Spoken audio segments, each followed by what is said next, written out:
Hey guys, Picture by Picture here, and today I'm gonna review my dad's old Lego Star Wars X-Wing set.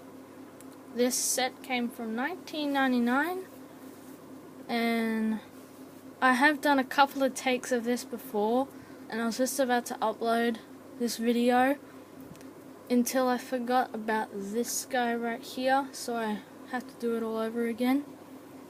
Now, all I'm gonna do is just, say some good stuff about it, some things that are not so good about it, and just compare some of these old minifigs to our newer minifigs that are gonna be over here.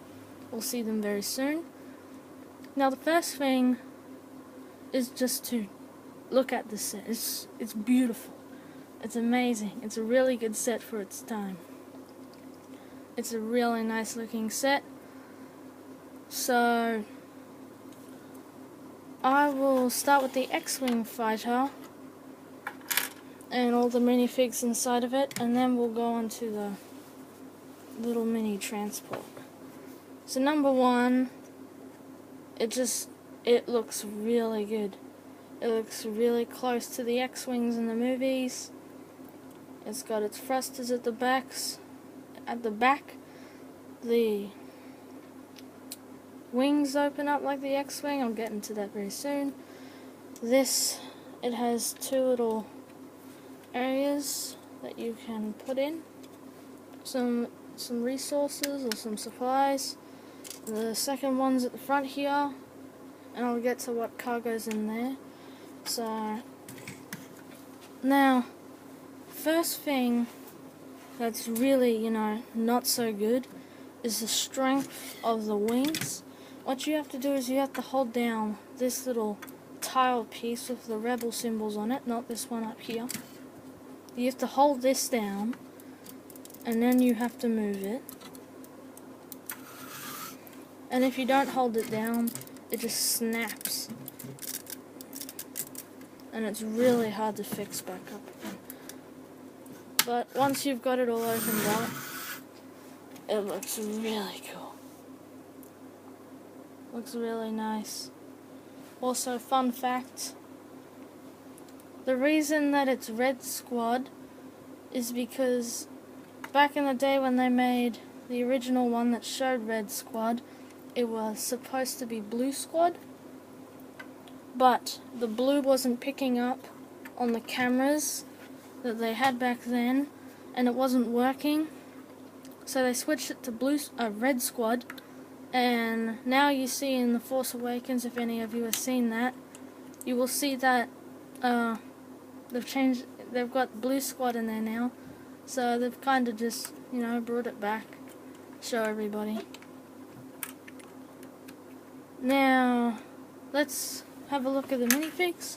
So, number one minifig that we have here is Luke Skywalker. He's got a pretty cool looking helmet. He's got two of the rebel symbols on both sides of his head. On both sides of his helmet, one red line down the middle, which looks pretty nice. He's just got a pretty average chest plate, no printing on the back. I'm not getting angry at him for that, it looks pretty nice. And now we have R2-D2, which just slips in the back there. He's the original R2-D2, so he hasn't got any grey printing.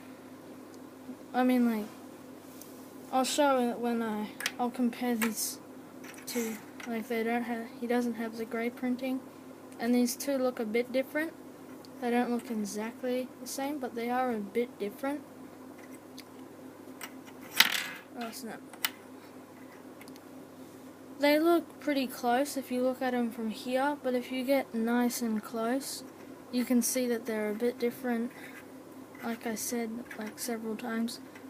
Yeah, so they haven't really changed up. This one is the one from the latest set review I've done, the Yoda's one, and that's a pretty new set. They haven't put any printing on the back or anything, or the sides. And so I think that Lego has just kept it the way they want it. And so I'll put that R2-D2 back. And now let's move on to the transport. Now this transport is pretty nice. You know, the first bit is where the person drives. Middle bit's probably just where they can store some things. And I think the back bit is where they just hold all their things. Like it's got a power drill here and a oil can and a fuel tank at the back here, so I think it's really just for not monitoring, but keeping the X-Wings in shape. The minifigs, the other two minifigs, this guy with a big bushy mustache, he's got some pretty basic printing on his shirt. And this guy, that is also has his own X-Wing, but it didn't come with one. And he's got some pretty custom painting on the top of his head. And it's just a black and yellow checkered pattern on the top of his head. And no red line or anything down the middle, it's just a little grey thing there. And now I'm going to compare. This is a old one, but it's the newest one that we've had. I haven't had any new ones yet. And if you have a look closely, you'll see that the chest pieces have changed. They've got a more darker orange. That's a more lighter orange. They've actually got the orange visor, I think it is, visor, orange visor. And it's got a strap underneath their chin. And it's got a bit more detailing on the top of the helmet. It's pretty nice. And they've got more buttons on the chest and all that. And it's got some back printing, which is also just pretty average. Put him back. But still, this is a pretty nice set. The only thing that really doesn't make any sense to me is the use of beige around the cockpit. And it's just a bit weird. And the cargo in here is Luke Skywalker's lightsaber. It's got a chrome hilt. And it's got its laser blade in here. And so this will really do it for this video. Hopefully you liked it. Please like and subscribe if you want to see more videos. I'll most likely keep doing some of my dad's old Lego sets. And until next time, bye!